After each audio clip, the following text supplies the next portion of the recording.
বেটা মানুষ হইস, মানুষ হইস। কেন বলে এটা? ও তো মানুষই আছে, ও তো জানোয়ার নাই। এরপরেও বলতেছে মানুষ হইস, তার মানে ওরা দেখতে মানুষের মতো, ওর আচরণ মানুষের মতো হয় নাই। দেখতে মানুষের মতো, কিন্তু ওর কাজকর্ম সব গরু ছাগল কুকুরের মতো, জানোয়ারের মতো। অনেক মানুষ আছে ঘরে ভালো না, কিন্তু বাইরে অনেক বড় নেককার, বাইরে সবার সঙ্গে হাসি মুখে কথা বলে, আর ঘরে বউর সাথে আসলেই ধমক দিয়া কথা বলা শুরু করে দেয়। সন্তানের সঙ্গে ভালো ব্যবহার করে না, মায়ের সঙ্গে ভালো ব্যবহার করে না, বাবার সঙ্গে ভালো ব্যবহার করে না, কিন্তু দুনিয়ার সব মানুষের সামনে সে অনেক বিশাল বড় একটা আল্লাহওয়ালা। অথচ রাসূল সাল্লাল্লাহু আলাইহি ওয়াসাল্লাম বলেছেন, তোমাদের ভিতরে সবচেয়ে উত্তম সে যে তার ঘরে উত্তম। অর্থাৎ ঘরে যে উত্তম সে বাহিরে উত্তম। কিন্তু আমি ঘরে উত্তম হইতে পারলাম না, বাহিরে কিভাবে উত্তম হই? এ কারণে নিজের ঘর থেকে শুরু করেন, নিয়ত করেন আমি আমার ঘরে নেক কাজ করা শুরু করব। প্রতিনিয়ত ঘরের ভিতরে আমল জারি করায় দেন, তালিম জারি করায় দেন, এটা নেক কাজ। ঘরে তালিম যখন চালু হয়ে যাবে ইনশাআল্লাহ, ঘরের বউ খারাপ হইলেও নেককার হয়ে যাবে ইনশাআল্লাহ। এখন তো পরকিয়া বাড়তেছে, ঘরে ঘরে অশান্তি। কেন? স্বামী নিজেও না নেক থাকে, না বিবি নেক থাকে। সন্তান শিখবে কি? এই সন্তান তো জিন্দগিতেও মা বাবার কবরের পাশে যায় দাঁড়াবে না। এই জন্য সন্তানদেরকে অন্তত নেক হওয়ার জন্য রাস্তা খুলে দেন। আপনার সন্তান বড় হয়ে গেছে, এখনও যদি আপনি অন্যায় কাজ করেন, এখনও যদি আপনি পাওয়ার দেখায় চলেন, তাহলে আপনার সন্তান তো আপনার চেয়ে বড় শয়তান হবে। আপনি নিজে যদি এখন ঠিক না হন, আপনার সন্তান আপনার থেকে মনে রাখবেন 100 ডিগ্রি বেশি হবে, কারণ জামানা অনেক আগাইতেছে। আসলে আপনাদের মাহফিলের আয়োজনটা আমি কিছু শেখায়ত করে নেই। মাহফিলের আয়োজনটা সুন্দর গোছানো, কিন্তু এটা যে মাহফিল না মেলা এটা বুঝতে পারি নাই। শুরুতে গেট দেখে আমি মনে করেছিলাম কোনো মেলায় ঢুকতেছি, কিন্তু আমাকে বলা হয়েছে যে অনেক বড় লাইটিং আছে, ওটার কারণে বুঝতে পারছি যে মাহফিল। কোনো প্রয়োজন ছিল না। এই মেলা বসার কারণে যতগুলো মানুষ আসছে, অবাধ মেলামেশা চলতেছে, সব গুনাহ এই কমিটির উপরে যাবে এবং কবরস্থানের মানুষের কাছে সওয়াব যাওয়ার পরিবর্তে গুনাহ যাবে। কেন? একটা দিনই মজমার মতো থাকা চাই। অযথা টাকাগুলো নষ্ট না করে ভালো কাজে খরচ করতেন, তাও একটা কল্যাণের কাজ ছিল। এটা বিয়ের অনুষ্ঠানে করে, লালনের আখড়ায় এই সমস্ত লাইটিং জ্বালায়। কোনো দিনই মজমায় এরকম লাইটিং কখনোই কল্যাণকামিতা না, এবং এটা আমরা চাইও না। এবং এই লাইটিংয়ের কারণেই আসার সময় দেখছি মেয়ে ছেলের অবাধ ঘোরাফেরা চলতেছে। তাহলে এখানে বরকত কীভাবে হবে বলেন? যদি লাইটিংগুলো না দিতেন, শুধুমাত্র টিউবলাইট রড লাইটগুলো দিয়ে দিতেন, জাস্ট মানুষ যেন বুঝে এখানে মাহফিলটা এইদিকে, তাহলে আপনাদের এই প্যান্ডেল ভরা থাকতো। কারণ তখন আর মেলা থাকতো না, মানুষ আসতো মাহফিল চলতে। এখন শুরুতেই শয়তানের আড্ডাখানা দেখতেছে। তো দিন শয়তানকে ডিঙিয়ে যাওয়া, এটা অনেক বড় ইমানের দরকার।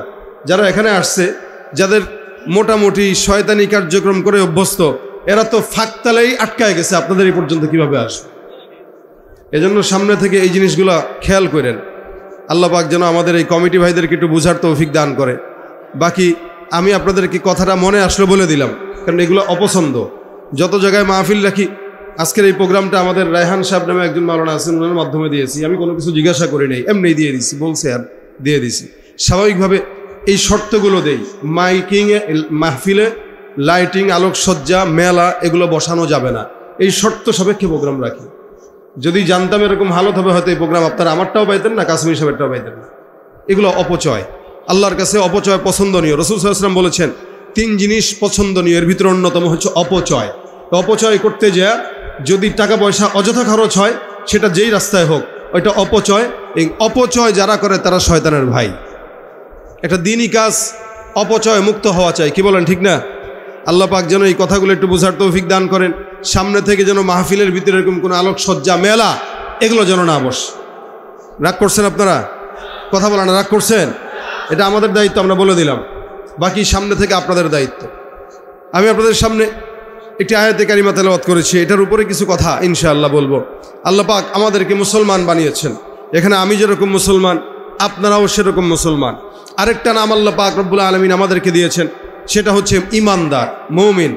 আল্লাহ পাক সব নবীর উম্মতদেরকে যখন ডাকার প্রয়োজনীয়তা অনুভব করেছেন, তো ইনসান বলে সম্বোধন করেছেন, কখনো মুফাকির, কখনো মিসকিন। এক এক নবীর উম্মতদেরকে এক একভাবে আল্লাহ পাক রব্বুল আলামিন সম্বোধন করেছেন। কিন্তু মুহাম্মদুর রাসূলুল্লাহ সাল্লাল্লাহু আলাইহি ওয়াসাল্লামের উম্মত হওয়ার কারণে আল্লাহ পাক আপনাকে আমাকে যতটা সম্মান দিয়ে ডেকেছেন, অন্য কোন নবীর উম্মতকে আল্লাহ পাক এতটা সম্মানজনক ডাক দেন নাই। আপনাকে আমাকে আল্লাহ পাক রব্বুল আলামিন সরাসরি মুমিন আর ঈমানদার বলে ডেকেছেন। সুবহানাল্লাহ, আল্লাহ আমাদেরকে মুমিন বলে ডেকেছেন। ইয়া আইয়ুহাল্লাযীনা আমানু, হে মুমিনেরা, হে ঈমানদারেরা। অন্য জায়গায় আল্লাহ পাক ঈমানের কথা বলেছেন, মুমিনের কথা বলেছেন। ঈমানদার আল্লাহ পাক ডাক দিয়েছেন, তার মানে এই ডাকটা একটু দামি না কম দামি? আল্লাহ পাক ডেকেছেন যেই নামে, ওই নামটা অবশ্যই দামি। আল্লাহ চাইলে অন্য কোনো নামেও ডাকতে পারতেন। যখন আমভাবে ডেকেছেন তা আল্লাহ পাক ইনসান বলেছে, ইয়া আইয়ুহান নাস।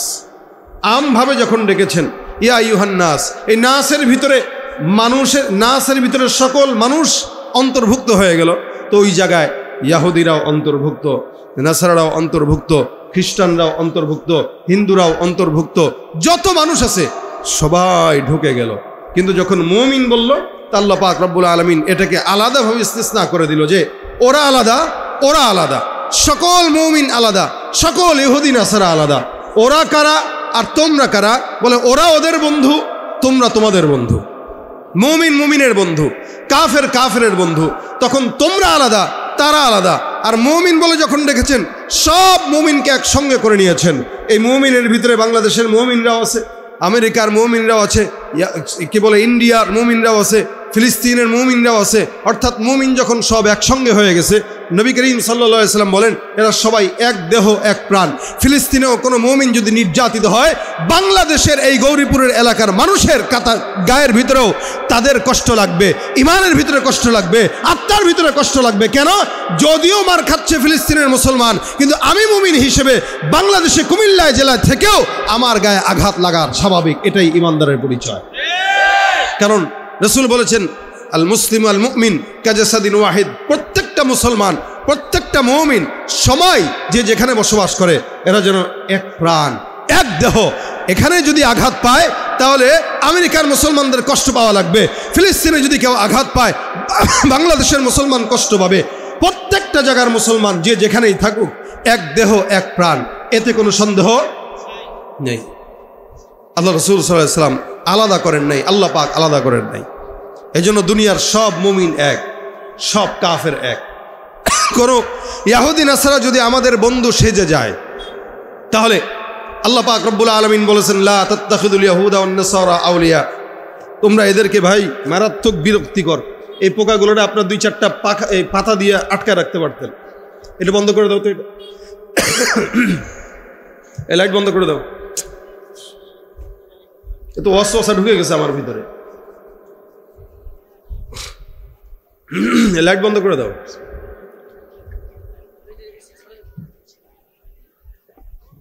আমরা কি এক দেহ এক প্রাণ।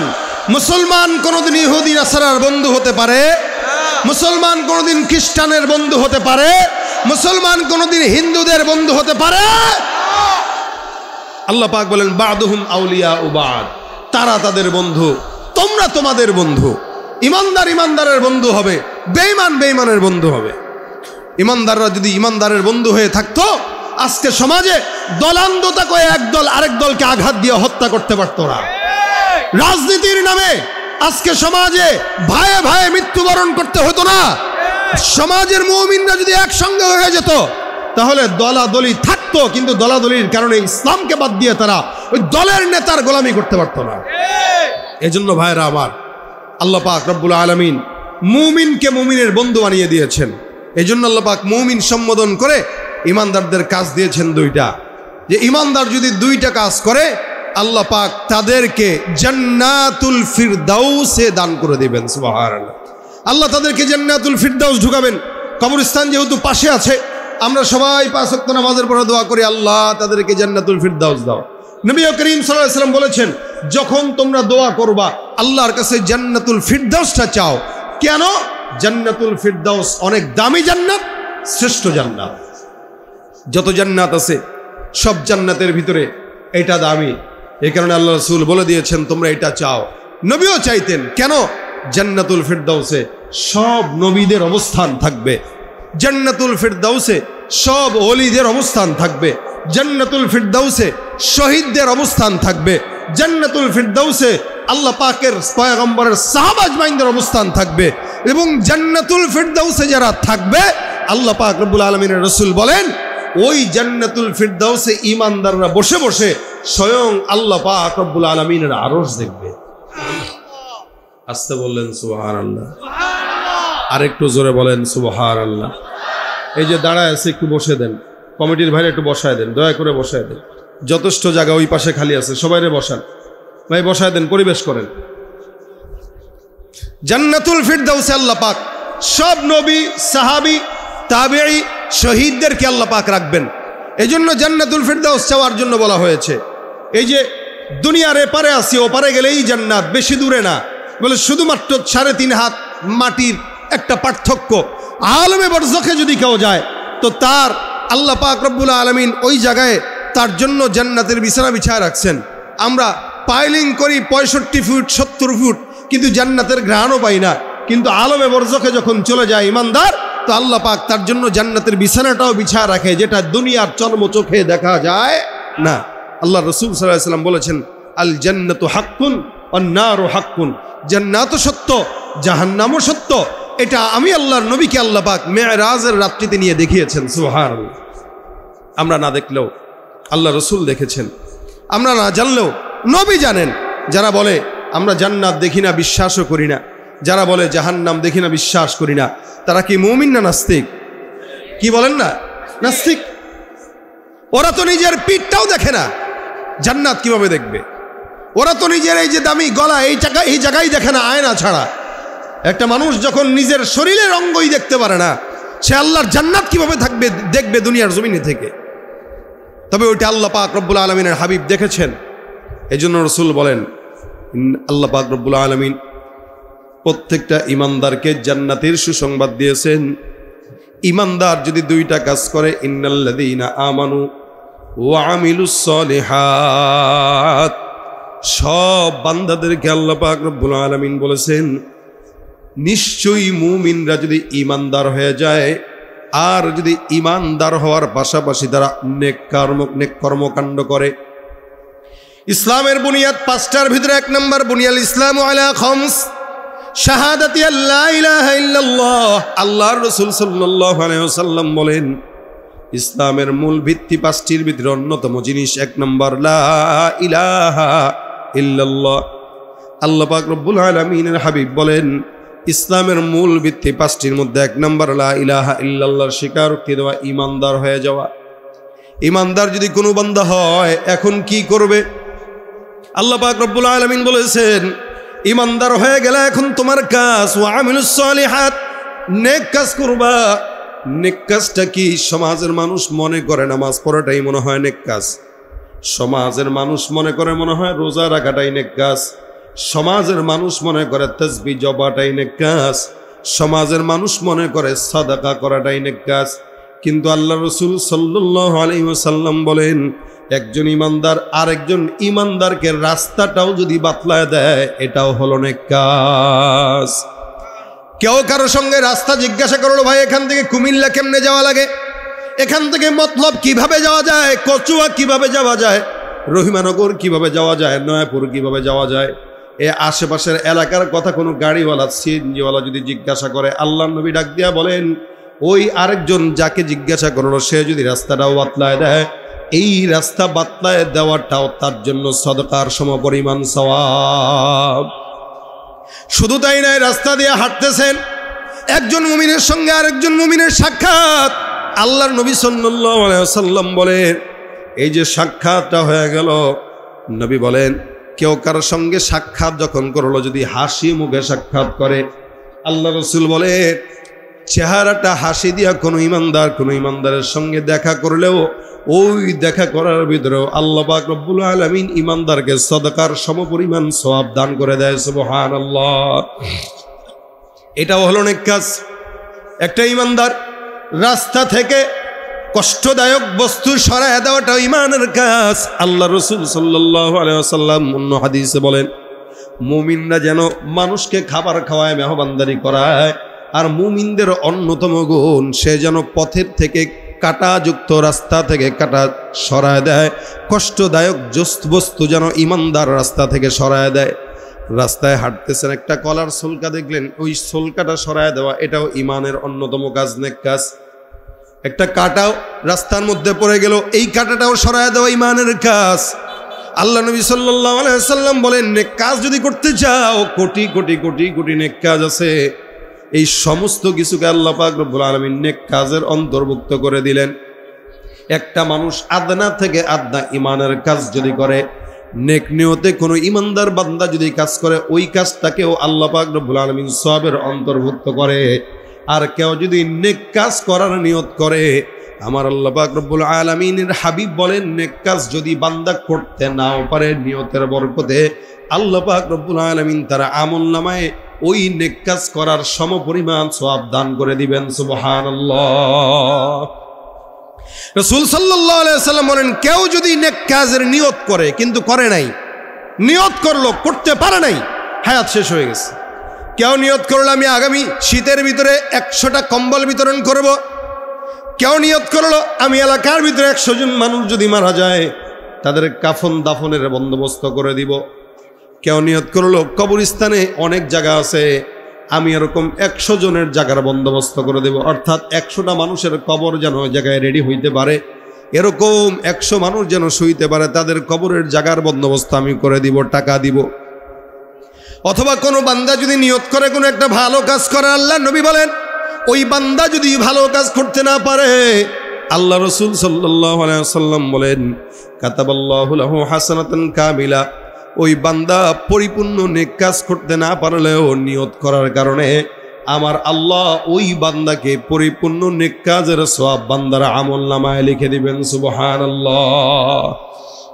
সমাজের যুবকেরা নেক কাজ করে না, কারণ সমাজ তো এখন নষ্ট সমাজ হয়ে গেছে। সমাজ যত আগাইতেছে, দিন দিন যত আগায় তত নোংরামির দিকে আগায়। সমাজের মানুষগুলো নোংরামির দিকে আগাইতেছে, বিশেষ করে যুব সমাজগুলো এখন নোংরামির মাধ্যমে ধ্বংস হইতেছে। এই সমাজে যুবকদের মাঝখানে ইয়াবা, ফেন্সিডিল, মাদক দ্রব্য ঢুকে যাওয়ার কারণে সব যুবক নষ্টের দ্বার প্রান্তে চলে গেছে। এলাকার ভিতরে মাদক দ্রব্যের কার্যক্রম চলে কি চলে না? কথা বলে না, চলে কি চলে না? ইয়াবার ব্যবসা চলে কি চলে না? পার্শ্ববর্তী দেশের সঙ্গে আমাদের সম্পর্ক অনেক ভালো আমরা রাখতে চাই, কিন্তু তারা আমাদেরকে গাঁজা আর ইয়াবা ছাড়া কিচ্ছু দেয় না। আমরা কিন্তু তাদেরকে ঠিকই টনকে টন ইলিশ পাঠাই, আমরা ঠিকই তাদের কাছে আমাদের হাদিয়া পাঠাই, কিন্তু তারা আমাদেরকে পাঠায় কি? ইয়াবা আর গাঁজা। কথা কয় না? যার কারণে যুব সমাজ ধ্বংসের দ্বার প্রান্তে দাঁড়ায় গেছে। সমাজের ভিতরে অবক্ষয় শুরু হয়ে গেছে। নেক কাজ তো করেই না, রাজনীতির নামে, এলাকায় সেবার নামে মানুষের উপর অত্যাচার, নির্যাতন। সমাজের যুবকরা যদি ঠিক হয়ে যায়, সমাজ ভালো হয়ে যাবে। যুবকরা যতক্ষণ পর্যন্ত নেকের পথে না চলবে, এই সমাজ ততক্ষণ পর্যন্ত ভালো হওয়া সম্ভব নয়। যার কারণে আল্লাহ পাক রব্বুল আলামিন এই কারণে বলেছেন, জীবনের দাম একরকম, যৌবনের দাম আরেক রকম। আল্লাহ নবী বলেন, 7 প্রকার বান্দাকে আল্লাহ পাক রব্বুল আলামিন আরশের নিচে ছায়া দান করবে। ওর মধ্যে অন্যতম দল হলো যুবকের দল, যারা নাশা ফি ইবাদাতিল্লাহি তাআলা, ওরা যৌবন বয়সে আল্লাহ পাকের ইবাদতে নিজেদের জান আর মালটাকে কোরবান করে দিয়েছে। এই টাইপের যুবকদেরকে আল্লাহ কুদরতি ভাবে ঢেকে নিয়ে মাওলার আরশের নিচে কিয়ামতের ময়দানে ছায়া দিবে। সব যুবকরা যদি এলাকায় একজোট হয়ে যেত, যে এলাকায় কোনো চাঁদাবাজ, দুর্নীতিবাজ, ঘুষখোর, সুদখোর, জেনা, ব্যভিচার, হারাম কাজ চলবে না, তাহলে এই সমাজ পরিবর্তন হতে 1 মাসের বেশি সময় লাগার কথা না। কিন্তু এলাকার যুবকেরাই নিজেরাই তো হারামের ভিতরে জড়িত, নিজেরাই তো দাড়ি রাখে না, চুলের ডিজাইন রাখে, দেখলে বোঝা যায় না মানুষ নাকি চিড়িয়াখানার জন্তু। কি বলেন? চুলের চতুর্দিকে কাটা, উপর দিকে চোখা, তাও ঘোড়ার লেজের কালার যেমন, তার চুলের কালার তেমন। কথা বলে না ছেলে নাই? হাল হচ্ছে এরকম। ও যে মানুষের বাচ্চা এটাই বোঝা যায় না, ও যে সুস্থ এটাও বোঝা যায় না। এখন তো দিন যত যাচ্ছে যুবকরা সুন্দরী প্রতিযোগিতায় লেগে গেছে। কি বলে এটারে? স্মার্ট যুবক, সুদর্শন যুবক। দেখছেন আপনারা না? মুরব্বী মানুষ তো আপনারা মোবাইলের দিকে নজর দেন না। সুদর্শন যুবকের নামে কিছু হিজড়া বের হয়েছে সমাজে। এত মহিলার কাতারেও পড়ে না, পুরুষের কাতারেও পড়ে না, এই কারণে এটা বললাম। সুদর্শন যুবকের নামে বের হয়েছে। চুলগুলা রাখবে মহিলাদের মতো, স্টাইল করবে, এমন ভাব মেয়েরা যেরকম ভাব ধরে ও সুদর্শনের ঠেলায় মেয়ের কাতারে নেমে গেছে। রাসূল বলেছেন কিয়ামতের আগে পুরুষেরা নারীদের ভাব ধরবে, নারীরা পুরুষের ভাব ধরবে, পুরুষরা নারীদের পোশাক পরবে, নারীরা পুরুষের পোশাক পরবে। এগুলো নেক কাজ। কথা কয় না, কথা বুঝেন না আপনারা? এগুলো নেক কাজ। এগুলো কি কাজ? বদ কাজ তো বদ কাজই, বরং কিয়ামতের আলামত। দাড়ি তো রাখেই না, যতটুকু রাখে স্টাইল করে রাখে। চুল তো রাখেই না, যা রাখে স্টাইল করে রাখে। নামাজ তো পড়েই না, আবার হাতের ভিতরে ট্যাটু লাগায়। রাসূল বলেছেন যারা আলগা চুল লাগায়, ট্যাটু করে, তাদের ধ্বংস অনিবার্য। হাদিস স্পষ্ট থাকার পরেও আমার সমাজের যুবক যুবতীরা এগুলা করে কি করে না? মাদক দ্রব্য নিয়ে ধরা খায়, আবার আমার মদের লাইসেন্স আছে। আমি এমনি এমনি খাই না, আমার মদের লাইসেন্স আছে। দেখেন কত বড় বেহায়া, নির্লজ্জ হইলে পরে সাংবাদিকদের সামনে বলতেছে আমি মদ খাইছি তো কি হয়েছে, আমার তো লাইসেন্স আছে। সাথে সাথে চটকানা দিয়া দাঁতগুলো ফেলে দেওয়ার দরকার ছিল। মুসলমানের দেশে স্পষ্ট এরকম মদের বার আছে, লাইসেন্স আছে, এই কথা যারা বলে তাদেরকে তো স্পষ্ট শাস্তি দেওয়ার কথা ছিল। যদি মুসলমান রাষ্ট্র হতো, এদেশে যদি ইসলামী আইন থাকতো, এদেশে যদি ইসলামী খেলাফত শরিয়াত থাকতো, তাহলে এই মদ খাওয়ার অপরাধে তাকে 80টা বেত্রাঘাত করা হতো। কথা বলেন ঠিক কিনা? 80টা বেত্রাঘাত করা হতো। হযরত ওমর ফারুক প্রথমে 40টা বেত্রাঘাত করেছিলেন, তারপরে বাড়ায় 80টা বেত্রাঘাতের হুকুম নাজিল করেছিলেন। সমাজে যারা ওপেনলি মদ খায়, ওপেনলি শরাব পান করে, ওদেরকেও এই দেশে ইসলামী আইন অনুযায়ী 80টা বেত্রাঘাত দেওয়ার দরকার ছিল। কিন্তু আফসোস, আমরা তন্ত্র আর মন্ত্রের পিছনে ছুটে ইসলামী শরীয়তকে পছন্দই করতে পারি না। তাহলে বিচার হবে কিভাবে? আর চোরের হাত কাটবে কিভাবে? আর জেনাকারীর দর্শকের শাস্তি আর দেখবো কিভাবে? আল্লাহ হেদায়েত দান করুক, বলেন আমিন। এগুলো নেক কাজ না বদ কাজ? বলেন না। জেনা বদ কাজ না নেক কাজ? কি হারাম নেক কাজ না বদ কাজ? আমাদের সমাজে যা করে এই যুবকেরা করে। এই জন্য আল্লাহ পাক রব্বুল আলামিন হাবিব বলেন যুবকদের একদল আল্লাহর কিয়ামতের ময়দানে আরশের নিচে স্থান পেয়ে যাবে। আমার আল্লাহ বলেছেন এই কারণে যুবকেরা, মুরব্বীরা, ছেলে না মেয়েরা, ইন্নাল্লাযীনা আমানু ওয়া আমিলুস সালিহাত কানাত লাহুম জান্নাতুল ফিরদাউসি নুজুলা। আল্লাহ পাক রব্বুল আলামিন বলেন নিশ্চয়ই কোন ঈমানদার যখন ঈমান আনবে আর নেক কাজ করবে, নেক কাজের ভিতরে আগেই বলেছি শুধুমাত্র নামাজ পড়ার নাম নেক কাজ নয়। একটা বান্দা পথের থেকে কাঁটাযুক্ত রাস্তার জিনিস দূর করবে, ওটাও একটা নেক কাজ। ভাইরা আমার, আল্লাহ পাক রব্বুল আলামিনের হাবিব সাল্লাল্লাহু আলাইহি ওয়াসাল্লাম বলেছেন একটা বান্দা শুধুমাত্র একটা কুকুরকে পানি পান করানোর মাধ্যমে আল্লাহ জান্নাত দিয়া দেয়। কোন একটা জামানার ঘটনা নবী হাদিসের ভিতরে বলেন বান্দাটা রাস্তা দিয়ে হেঁটে যায়, একটা কুকুরকে দেখলো, কুকুরটা পানির পিপাসায় কাতরায়। পানির পিপাসায় যখন কুকুরটা কাতরাচ্ছে, আল্লাহর ওই বান্দাটা কি করবে? কুকুরকে পানির পিপাসায় মৃত্যু পর্যায়ে দেখতে দেখতে হঠাৎ করে মাথায় আসলো এই এলাকায় কোনো যদি কুয়া পাওয়া যায়, কুয়ার থেকে পানি উঠায় কুকুরকে পান করানো লাগবে। খুঁজতে খুঁজতে হঠাৎ করে একটা বিশাল বড় কূপ পেয়ে যায়। কুকুর তো কূপের ভিতরে নামতে পারবে না, এত বিশাল রোদের মধ্যে কুকুরটা যখন পানির পিপাসায় কাতরায় মরণ বরণ করবে করবে ভাব।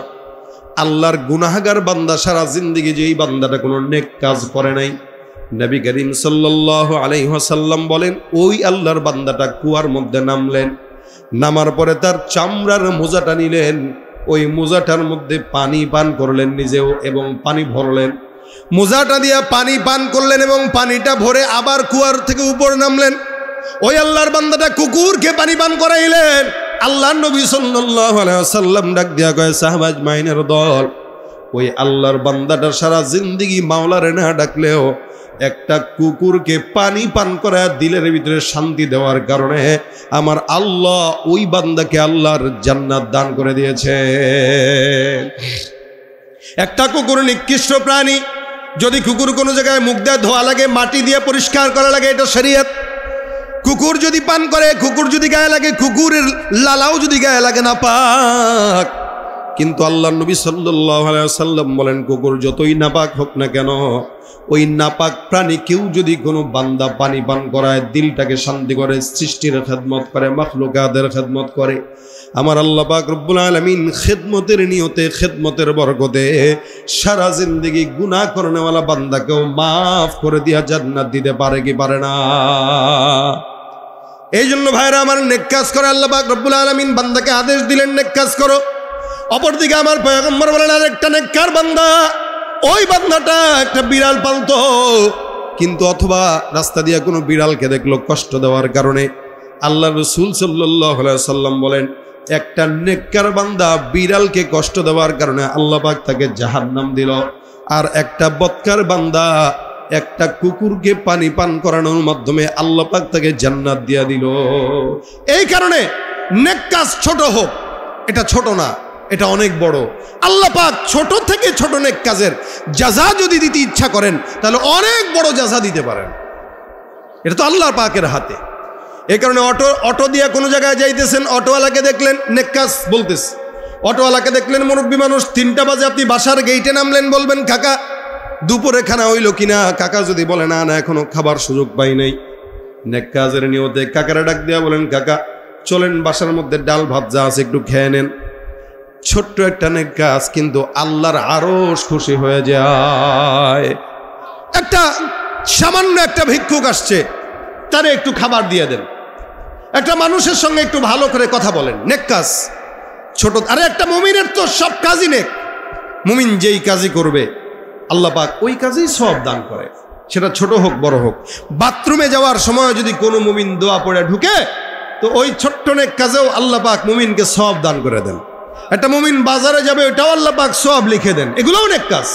একটা মুমিন বাজার করবে, যদিও আহাব্বুল বিলাদি ইলাল্লাহি মাসাজিদুহা আবগাদুল বিলাদি ইলাল্লাহি আসওয়াকুহা, আল্লাহ রাসূল বলেছেন সবচাইতে নিকৃষ্ট জায়গা হইল বাজার, উৎকৃষ্ট জায়গা হইল মসজিদ।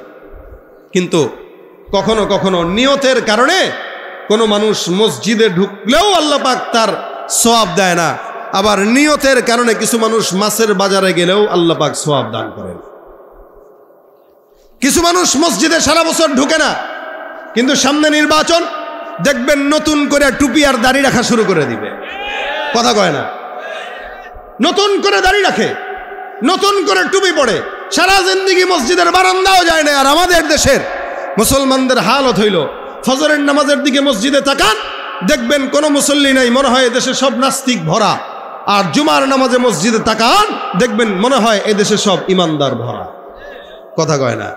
তুমি রমজান এলে রাখো না রোজা, দিনকে করো আঘাত, পয়সা করির নেই তো অভাব, দাও না তো যাকাত। ইমানদারির বড়াই করো, নেই তোমার ইমান, তুমি ইমানদারির বড়াই করো, নেই তোমার ইমান। তুমি কেমন মুসলমান, তুমি কেমন মুসলমান, নামাজের সাথে নাই পরিচয়, মানো না কোরআন, নামাজের সাথে নাই পরিচয়, মানো না কোরআন। তুমি কেমন মুসলমান, তুমি কেমন মুসলমান। ঠিক কিনা? বক্সগুলো বাড়াও। নামাজের সংখ্যা অনেক কম না বেশি বর্তমানে? বলেন না, কম না বেশি? জুমার নামাজের সংখ্যা বেশি, কিন্তু জুমার নামাজ ছাড়া অন্যান্য নামাজের মধ্যে সংখ্যা অনেক কম। ঠিক কিনা বলেন? এই জন্য কিছু কিছু মানুষ নামাজ ধরলেও সেগুলা ইবাদত হয় না, বরং কুফরি হয়। কুফরি কেন হয়? কারণ ও নামাজটা আল্লাহর জন্য পড়ে না, বান্দাকে দেখানোর জন্য পড়ে। কখনো কখনো রিয়া যখন হয়, রিয়াটা কুফরির দিকে বান্দাকে নিয়ে যায়। রিয়া মানে লোক দেখানো ইবাদত, রিয়া মানে মানুষ আমাকে নামাজি বলবে, রিয়া মানে মানুষ আমাকে দানবীর বলবে, রিয়া মানে মানুষ আমাকে অনেক বড় বুজুর্গ বলবে। এই নিয়তে কোনো বান্দা যত ইবাদত করুক, আল্লাহ কয় দরকার ছিল আমাকে দেখানো, কিন্তু আমাকে দেখাইলি না, দেখাইলি বান্দাকে। এটা তুই আমি আল্লাহর সঙ্গে কুফরি করলি। এ কারণে কিছু কিছু নামাজ কুফরির দিকে ঠেলে দেয়, আবার কিছু কিছু নামাজ অল্প হলেও জান্নাতের রাস্তায় নিয়ে যায়। সুবহানাল্লাহ, জোরে গর্বে। এই জন্য বললাম, কিছু মানুষ বাজারে যায় কিন্তু ইবাদত হয়, আবার কিছু মানুষ মসজিদে যায়, সেটা আল্লাহর সঙ্গে নাফরমানি হয়। এবার আবার এই কারণে নামাজি দেখলেই পাগল হয়ে যায় না, সব নামাজি নামাজি না। কিছু নামাজি মসজিদে যায়, এরা আসলে নামাজ পড়তে যায় না, এরা যায় জুতা চুরি করার জন্য। আছে না নাই? আমাদের সমাজে ছেঁচড়া চোর আছে যারা এখানেও থাকবে, যাওয়ার সময় দেখবেন জুতাটা নিজের মনে করে নিয়ে গেছে, অথবা পকেট থেকে মোবাইলটা চুরি করে নিয়ে গেছে। দেখা যায় মানুষের মতো, আসলে কি মানুষ? কথা কয় না মানুষ। রাস্তাঘাটে যায় না চলা এই মানুষের ভিড়ে, ওই ভিড়ের মাঝেও আবার কেহ অন্যের পকেট মারে। রাস্তাঘাটে যায় না চলা এই মানুষের ভিড়ে, ওই ভিড়ের মাঝেও আবার কেহ অন্যের পকেট মারে। তাকেও যদি মানুষ বলো আমার বলার কিছুই নাই, তাকেও যদি মানুষ বলো আমার বলার কিছুই নাই। মানুষ দেখতে চলো এবার জাদু ঘরে যাই সবাই, হায় রে সাধের দুনিয়ায় মানুষ পাওয়া বড় দায়। মানুষ দেখতে চলো এবার জাদু ঘরে যাই সবাই, ঠিক কিনা? মানুষের চেহারা দেখলেই মানুষ বলা যায়। এই জন্য নবী বলেন আমল অল্প করো, নাজাতের জন্য যথেষ্ট। বারবার তাহাজ্জুদের নামাজ আদায় করার নাম ইমানদারি না বুজুর্গি না? আমাদের দেশে এমন বুজুর্গ আমরা দেখেছি যারা প্রতি রাতে 80 রাকাত তাহাজ্জুদ করত। ঘুম থেকে উঠলেই কোরআন দেখতো, ঘুম থেকে উঠলেই জায়নামাজ খুঁজতো। তাহাজ্জুদ ছাড়া তাদের কোনো রাত যায় না। আরে ভাই, এত বড় তাহাজ্জুদ গুজার হইলে পড়ানোর তো লাগতো না। এদেশে তো আমরা চাইও, ঠিক না? এদেশে আমরাও চাই তাহাজ্জুদ গুজার মানুষই সংসদে আসুক। তা যদি তাহাজ্জুদ গুজার মানুষ সংসদেই থাকতো তো পড়ানো লাগতো। আবার যারা আসবে, কারা আসবে জানি না, তবে যদি এরকমই হয় যে খালি তাহাজ্জুদ নামে মুখেই শুনি, আসলেই কোনোদিন মসজিদে পাওয়া যায় না, বুঝতে হবে এগুলো সব হলো লোক দেখানো ইবাদত। যারা মানুষের ভালোবাসা নেওয়ার জন্য, সিম্পিথি নেওয়ার জন্য তারপরে মানুষকে বোঝায়, আমরা দানও করি, নামাজও পড়ি। এই জন্য আল্লাহ নবী ডাক দিয়া কয় নামাজি তোমার বলার দরকার নাই, নেক কাজ বলা দরকার নাই। এ মুসলমান, প্রত্যেকটা ইমানদার বান্দার চেহারা দেখলেই বোঝা যায় সে নামাজি না বেনামাজি, ঠিক কিনা? আমার আল্লাহ ডাক দিয়া বলেন সীমাহুম ফি বুজুহিহিম মিন আসারিস সুজুদ। ইমানদারের চেহারার ভিতরে আল্লাহ পাক রব্বুল আলামিন ইমানদারের চেহারার মধ্যে একটা আলাদা নামাজের নূর দিয়ে দিয়েছেন। যেই বান্দা নামাজি তার চেহারা দেখলেই বোঝা যায়, মানুষকে বলা লাগে না। এই জন্য মুসলমান রসুল বলেন বেশি বেশি নামাজ দরকার নাই, অল্প বড়, তবে আখলিস দীনাকা ইয়াকফিকাল আমালুল কলিল। তুমি তোমার ঈমানকে সহি করো, তাকওয়াকে সহি করো, ইখলাসকে সহি করো, তা আল্লাহ পাক রব্বুল আলামিন তোমার এই অল্প আমলটাকে নাজাতের জন্য যথেষ্ট বানায় দেবে। দান করছেন 5 টাকা, আমল অল্প হোক। দান করছেন 10 টাকা, সংখ্যা অল্প হোক, কিন্তু আল্লাহ পাকের হাবিব বলেন এই 10 টাকাটাও কখনো 10 কোটি টাকার চাইতেও বেশি গুরুত্বপূর্ণ হয়। মনে করেন এখানে অনেক মানুষ আছেন যারা অনেক মসজিদে যায়, মাহফিলে যায়, মাদ্রাসায় যায়, 1 লাখ টাকা দিলাম, তো হুজুররাও স্লোগান দেয় অমুক ভাই 5 লক্ষ 5 লক্ষ, অমুক ভাই তমুক ভাই 1 লক্ষ 1 লক্ষ, এই স্লোগান দিতেছে। কয় আমি 1 লাখ দিছি, দেখি তুই কত দিস। পাশেরটায় মনে মনে হারে 1 লাখ টাকা সে দিল, আমি তো 1 লাখ বাড়ালাম না, কত দিব? পকেটের ভিতরে হাত দিয়া তাকায় দেখে মাত্র 100 টাকার একটা নোট। বাসায় যাওয়ার জন্য এখনো পর্যন্ত অটো ভাড়াটা এটা ছাড়া নাই। আল্লাহর বান্দা হাতের মধ্যে মোটটা 100 টাকার নোটটা নিয়ে কয় মালিক রে আল্লাহ, আমি যে এই টাকাটা দান করব শুধুমাত্র তোমাকে দেখানোর জন্য, এই টাকা আমি যে দিলাম আমি ছাড়া মাওলা তুমি ছাড়া আর কেউ জানবে না, এক হাতেই জানবে। আল্লাহ পাক রব্বুল আলামিন বলেন নিশ্চয়ই আল্লাহ বান্দার মাল দেখে না, সম্পদ দেখে না, সৌন্দর্য দেখে না, ক্ষমতা দেখে না, আল্লাহ দেখে বান্দার আমল কার কত বেশি সহি। ওই যে 100 টাকা দিল, আল্লাহ পাক বলেন এই 100 টাকাটাই 1 কোটি টাকার চাইতেও বেশি কবুল হয়ে গেল। কেন? যে 1 লক্ষ দান করছে, মানুষ যেন তারা দানবীর বলে এই কারণে দান করছে। আর যে 100 দান করছে, ও 100টা নিজের জন্য, আল্লাহর জান্নাতের জন্য দান করছে। এই জন্য আল্লাহ পাক রব্বুল আলামিন বলেন নেক কাজ করো ইমানদাররা, প্রত্যেকটা ইমানদার নেক কাজ করবে, আমি আল্লাহ পাক রব্বুল আলামিন জান্নাতুল ফিরদাউস দান করে দিব। কত বড় জান্নাত! আল্লাহ পাক রব্বুল আলামিনের হাবিব বলেন, আল্লাহ পাক বলেন ওয়াসারিউ ইলা মাগফিরাতিম মির রাব্বিকুম ওয়া জান্নাতিন আরদুহাস সামাওয়াতু ওয়াল আরদ। আল্লাহ পাক বলেন তোমরা আল্লাহর দয়ার পিছনে দৌড়াও আর এমন জান্নাতের পিছনে দৌড়াও যে জান্নাতের প্রশস্ততা আসমান আর জমিনের সমান। এমন রবের পিছনে আর এমন জান্নাতের পিছনে দৌড়াও যেই রবের দয়ার পিছনে ছুটতে ছুটতে ছুটতে ছুটতে তোমাকে ওই দয়া জান্নাত পর্যন্ত নিয়ে যাবে। কেমন জান্নাত? যেই জান্নাতের প্রশস্ততা আসমান আর জমিনের সমান। একটা আদনা থেকে আদনা মুমিনকে আল্লাহ পাক যে জান্নাত দিবেন ওইটাও 10 দুনিয়ার সমান জান্নাত। সুবহানাল্লাহ। কয় দুনিয়ার সমান? 10 দুনিয়া। ওই জান্নাত চান তো? কথা কয় না, চান তো? জান্নাত চির সুখেরই ঘর, জান্নাত চির সুখেরই ঘর, ও গো জানতে যদি তুমি মায়া ঘেরা রঙিন পৃথিবী নয় তো সুখের খনি। জান্নাত পাওয়ার সহজ পথ সে তো শহীদি মরণ, জান্নাত পাওয়ার সহজ পথ সে তো শহীদি মরণ। শহীদ হলে খুদার রাহে, শহীদ হলে খুদার রাহে, তবে জান্নাত পাবে তুমি মায়া ঘেরা রঙিন পৃথিবী নয় তো সুখের খনি। জান্নাতে পাবে তুমি মহান প্রভু আল্লাহর দিদার, জান্নাতে আরো পাবে তুমি নাজ নিয়ামত পার, জান্নাতে পাবে তুমি হোর গিলমান যা চাবে, জান্নাতের সব নেয়ামত তোমায় স্বাগতম জানাবে। শর্ত একটাই তোমাকে দিতে হবে কুরবানি, শর্ত একটাই তোমাকে দিতে হবে কুরবানি।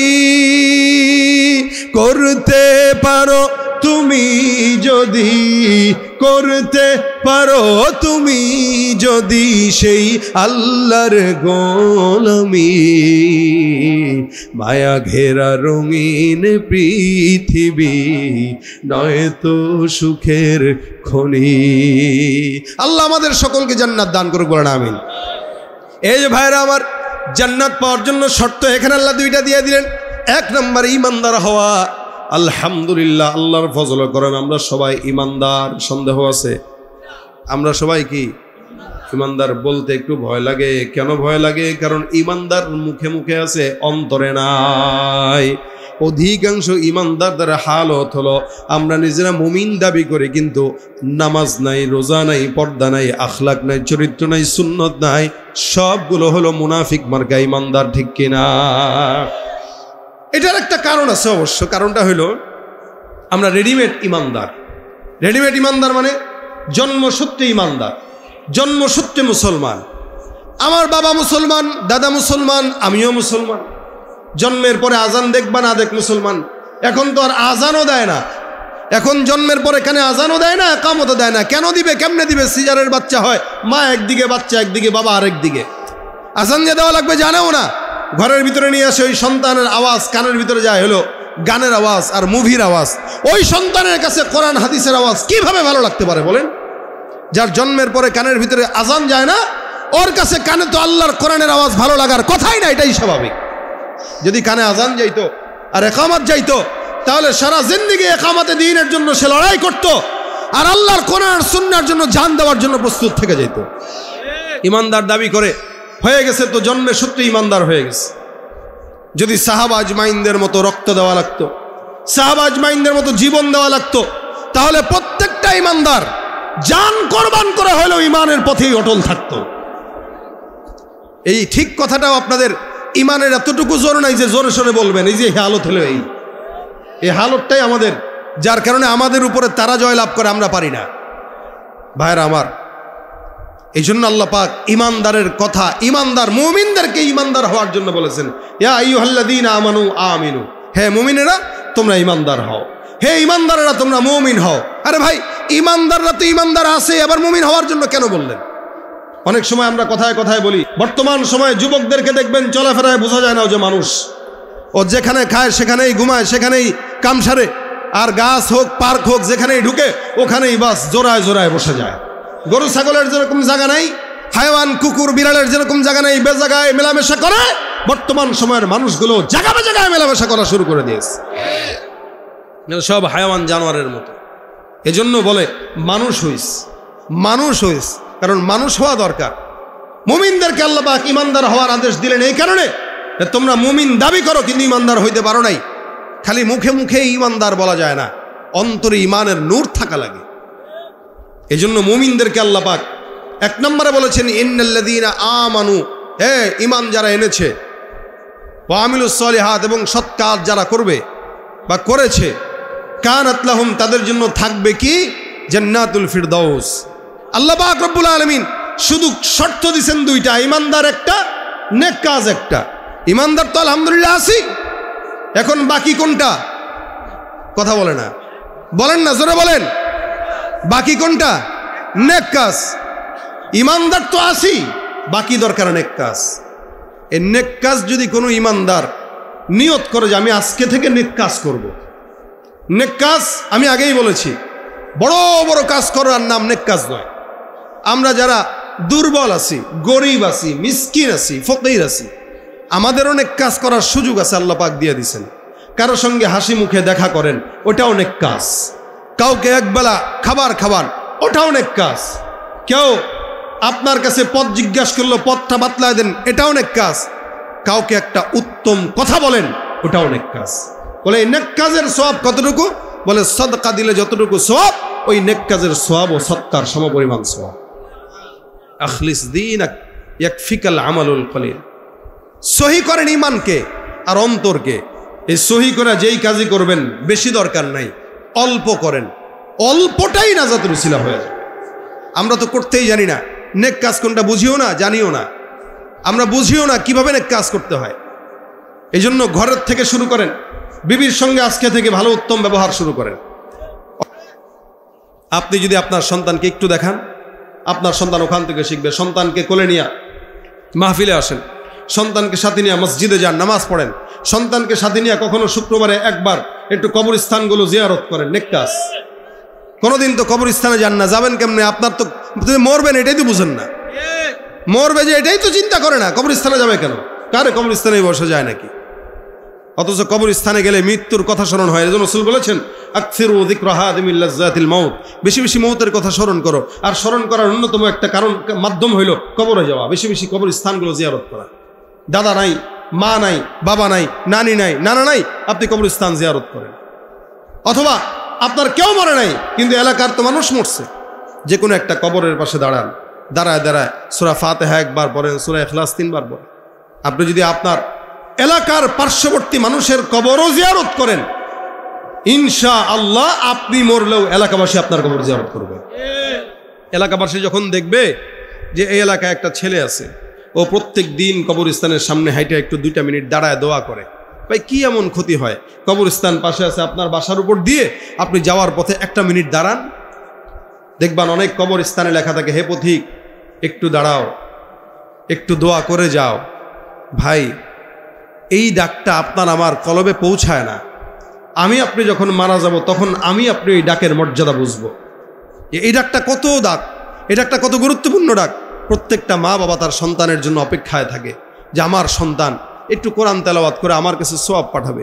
কিন্তু আফসোস, যেই সন্তান মা বাবাকে টাকা দিয়ে পয়সা দিয়ে বড় করে, ওই সন্তান তার মা বাবার রেখে যাওয়ার সম্পদ নিয়ে গাঁজা খায়, ইয়াবা খায়, জুয়া খেলে, মা বাবার কবরে সওয়াব পৌঁছায় না। এটার কারণ আছে তো, কারণ মা বাবা তো সন্তানকে নেক কাজ শিখায় নাই, মাদ্রাসায় পড়ায় নাই, স্কুলে পড়াইছে, ডাক্তার হবে, টাকা কামাবে, টাকা কামাইছে, টাকা রিক্সাওয়ালাও কামায়, টাকা ঘুষখোরও কামায়, টাকা কামাইছে, লেকিন মানুষ হয় নাই। টাকা কামাইছে, মানুষ হয় নাই। এই জন্য সন্তানদেরকে দ্বীনি শিক্ষায় শিক্ষিত করেন, মাদ্রাসায় দেন, মসজিদে অন্তত প্রত্যেক দিন মক্তবে পাঠান। অন্তত এই যে একটা মক্তবে পাঠানোর যে একটা সুফল, এই সুফলটা একদিন না একদিন সে ভোগ করবে, একদিন না একদিন সে ভোগ করবে। কিভাবে? যার বুনিয়াদি শিক্ষা থাকবে কোরআন, দ্বীন, ইলম, হাদিস, সুন্নাহ, ও ডাক্তার হইলেও কসাইয়ের মতো কোনো মানুষকে জবাই করতে পারবে না। কোনো মানুষ যদি ইঞ্জিনিয়ার হয় আর যদি দ্বীনের বেসিক জ্ঞান তার ভিতরে মক্তবে পড়ার কারণে থাকে, সে ইঞ্জিনিয়ার হইলেও রডের পরিবর্তে রোড ঘাটে বাঁশ দিবে না। কিন্তু আপনার সন্তানকে আপনি না মাদ্রাসায় পড়াইছেন, কিন্তু স্কুলে পড়াইছেন, ইংলিশ মিডিয়ামে পড়াইছেন, সে নাস্তিক হবে। 5টা সন্তানের একটা সন্তানকে কোরআন শিখান আর 4 জনকে দুনিয়াবী শিক্ষায় শিখান, দেখবেন একজন যে প্রতিদিন আপনার জন্য দোয়া করবে, বাকি 4 জন শুধু মৃত্যু দিবস আসলে হুজুর একটা ভাড়া করে তারপরে করবে। আরেকজন হুজুর আপনার মা বাবার মর্যাদা বুঝবে কি? আপনি 2000 টাকা দিলেন, 2000 টাকার জন্য আল্লাহ মাফ করে দিও, এতটুকুই, যাওয়ার পরে ভুলেই যাবেন। এই জন্য মা বাবার জন্য আপনি নিজে দোয়া করেন। এই দোয়া করার জন্য একটা লোক রেখে যান, সেই লোকটা হবে আপনার সন্তান। এই কবরে যেন আপনার পাশে দাঁড়িয়ে দোয়া করতে পারে, ওই লোকটা হবে আপনার সন্তান। আপনি তাকে মাদ্রাসায় দেন, না দিলে অন্তত দ্বীনের সঙ্গে সম্পর্ক জড়ায় দেন, মসজিদের সঙ্গে সম্পর্ক জড়ায় দেন, মাদ্রাসার সঙ্গে সম্পর্ক জড়ায় দেন। এগুলো নেকের শামিল। আপনি করবেন তা আপনার সন্তান করবে। আপনি এক কাঠি নাস্তিক হবেন, আপনার সন্তান আপনার চাইতে ডাবল নাস্তিক হবে। আপনি একটু দুর্নীতিবাজ হবেন, তা আপনার সন্তান আরো বড় দুর্নীতিবাজ হবে। আপনি ঘুষ খাবেন, ঘুষের টাকা দিয়ে সন্তানকে বড় করবেন, আপনার সন্তান আপনার চাইতেও বড় ঘুষখোর আর দুর্নীতিবাজ হবে। এটা আপনাদের কাছে পছন্দ না হইলেও সত্য, এটাই বাস্তবতা। ওই ছেলে যখন দেখবে আমার বাবা তো সিগনেচার দিয়ে টাকা ছাড়া কোনো কথা বলে নাই, তা আমি তো আমার বাবার চাইতে এক কাঠি বেশি, ও এবং এটারে এসে নেয়ামত মনে করেই করবে। এই জন্য আল্লাহর হস্তে নিজের কবরের জায়গাটা সুন্দর রাখার জন্য একটা নেক সন্তান রেখে যান। নেক সন্তান দুনিয়াতে সবচাইতে বড় নেয়ামত, এর চেয়ে বড় নেয়ামত আর হতে পারে না। একটা বাবা যেই সন্তানটা বদকার, ওই বাবা বুঝে যে নেককার সন্তান কত বড় গুরুত্বপূর্ণ। টাকা আছে, সম্পদ আছে, সব আছে, শান্তি নাই। কেন? ছেলে কথা শুনে না। কেন? ছেলেটা আমার কথা শুনে না। এজন্য ছেলেকে কথা শোনানোর জন্য হইলেও, নিজের কবরে নিজের জানাজা পড়ানোর জন্য হইলেও একটা নেককার সন্তান রেখে যান, যে আপনি যাওয়ার পরে নেক কাজগুলো সে করতে পারবে। ভাই, নেক কাজ অনেক বড় গুরুত্বপূর্ণ জিনিস। আল্লাহ পাক এই নেক কাজ আমাদেরকে করার তৌফিক দান করুক। রাস্তায় হাঁটবেন, শীতের রাত আসতেছে, শীত সামনে আসবে, নিয়ত করবেন আমি অন্তত 10 জন মানুষকে শীতের একটা বস্ত্র কোনো কিনে দেব, একটা বস্ত্র শীতের কিনে দেব। 10 জনকে, এলাকার গরিব আছে যারা, এদের 10 জনকে শীতের একটা একটা করে সোয়েটার হোক, কম্বল হোক, আমি দেব। এটা নেক কাজ। আপনি যেই জায়গায় থাকেন না কেন, প্রত্যেকটা জায়গায় কোনো নেকের কাজ যখন দেখবেন, কোনো মাহফিল, কোনো মাদ্রাসা, কোনো মসজিদে যখন কল্যাণের কাজ হয়, আপনি তখন সামিল থাকেন। এগুলো নেক কাজ। ইনশাআল্লাহ নেক কাজ করবেন, আপনার সন্তান দেখবে, আপনি না থাকলেও আপনার সন্তান চিন্তা করবে আমার বাবা এগুলো করে গেছে, আমিও করব। আল্লাহ পাক এই নেকের বরকতে আপনার আমার কবরের আযাব মাফ করবে। আল্লাহ পাক যেন আমাদের সকলকে নেক কাজ বেশি বেশি করার তৌফিক দান করেন, এবং নেক কাজের বিনিময়ে আল্লাহ পাক জান্নাতুল ফিরদাউস দান করেন। জোরে বলেন আমিন। নেক কাজ করবো তো ইনশাআল্লাহ। ছোট ছোট নেক কাজ কয়েকটা বলি, যেমন মনে করেন যে শুরুতেই বলেছি, যেমন মনে করেন কোনো রাস্তার থেকে খারাপ কিছু উঠানো, একটা কাটা পড়ে আছে, উঠায় দিবেন। একটা রাস্তা দিয়ে মুরব্বী একটা মানুষ হেঁটে যাচ্ছে, তার হাতের ভিতরে বাজারের ব্যাগ আছে, আপনি ব্যাগটা একটু নিজের কাঁধে নিয়ে নেন, যে কাকা আপনার বাসা কই, এই পাশেই, দেন ব্যাগটা আমার কাছে দেন। আপনি একটা মুরব্বীর বোঝা বহন করে দেন। এটা রাসূল সাল্লাল্লাহু আলাইহি ওয়াসাল্লাম করতেন। কোনো মানুষ যখন বোঝা নিয়ে হেঁটে যেত, আল্লাহ রাসূল সাল্লাল্লাহু আলাইহি ওয়াসাল্লাম বোঝাটা নিজে নিয়ে নিতেন, বোঝা আগায় দিতেন। আপনি এটা করেন। একটা হুজুর আলেম মানুষ যাচ্ছে রাস্তা দিয়ে, বোঝাটা বহন করে নিয়ে যাচ্ছে, তো আপনি তার বোঝাটা বহন করায় দেন, যে হুজুর ব্যাগটা আমার কাছে দেন, আমি নিয়ে যাই। এটা নেক কাজ। একটা রিক্সাওয়ালা আপনার কাছে 1টা টাকা 10টা টাকা আবদার করছে, দিয়ে দেন।